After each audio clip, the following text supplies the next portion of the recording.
Chinnaswamy stadium ಬಳಿ ಕಾಲ್ತುಳಿತ ಸಂಭವಿಸಿದ್ದೇಕೆ ಗೊತ್ತಾ? ಸಂಭ್ರಮ ಕಣ್ತುಂಬಿಕೊಳ್ಳಲು ರಾಜ್ಯದ ವಿವಿಧೆಡೆಯಿಂದ ಅಪಾರ ಪ್ರಮಾಣದಲ್ಲಿ ಅಭಿಮಾನಿಗಳು ಬಂದಿದ್ರು. ಸಿದ್ದರಾಮಯ್ಯನವರ ಪ್ರಕಾರ ಏನಿಲ್ಲ ಅಂದ್ರೂ 3 ಲಕ್ಷ ಜನ ಸೇರಿದ್ರು. ಸಂಭ್ರಮಾಚರಣೆಗೆ ಸರಿಯಾದ ಪ್ಲಾನ್ ಮಾಡದೆ ಆಯೋಜಿಸಿದ್ದೇ ಕಾಲ್ತುಳಿತಕ್ಕೆ ಕಾರಣವಾಗಿದೆ ಎನ್ನಲಾಗ್ತಿದೆ.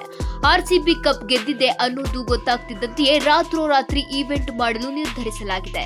ಚಿನ್ನಸ್ವಾಮಿಯಲ್ಲಿ ನಡೆಯುವ ಕಾರ್ಯಕ್ರಮದ ಬಗ್ಗೆಯೂ ಮತ್ತೊಂದು ಬ್ಲಂಡರ್ ಆಗೋಯ್ತು.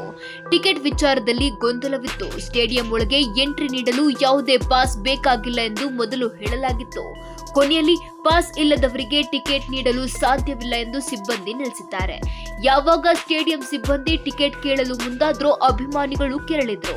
ಗೋಡೆ ಕಾಂಪೌಂಡ್ ಹತ್ತಿದ್ದಾರೆ. ಇನ್ನು ಕೆಲವರು ಪಾಸ್ ಇಲ್ಲದೆ ಒಳಗೆ ನುಗ್ಗಿದ್ದಾರೆ. ಸ್ಟೇಡಿಯಂ ತುಂಬಿದ ಬಳಿಕ ಗೇಟ್ ಬಂದ್ ಮಾಡಲಾಗಿದೆ. ಆದ್ರಿಂದ ನಿರೀಕ್ಷೆಗೂ ಮೀರಿದ ಜನ ಸ್ಟೇಡಿಯಂ ಹೊರಗೆ ನಿಂತರು. ಕೆಲವರು ಮೈದಾನದ ಒಳಗೆ ಹೋಗಲೇಬೇಕು ಅಂತ ಹಠದಿಂದ ನುಗ್ಗಿದ್ದಾರೆ. ಈ ವೇಳೆ ನೂಕುನುಗ್ಗಲು ಸಂಭವಿಸಿದೆ.